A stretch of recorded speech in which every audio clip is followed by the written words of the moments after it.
আপনাদের সবাইকে স্বাগত। সামনে দিয়ে ছুটে আসছে ১৩,১৩৭ আজমগড় সাপ্তাহিক এক্সপ্রেস।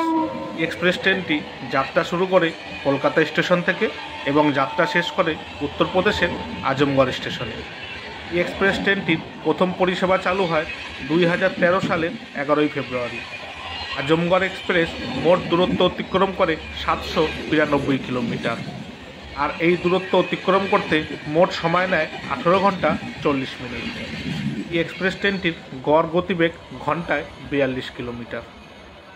এখন ৪ নম্বর লাইন দিয়ে ছুটে আসছে ১৩,১১৮ ধনধন্য এক্সপ্রেস।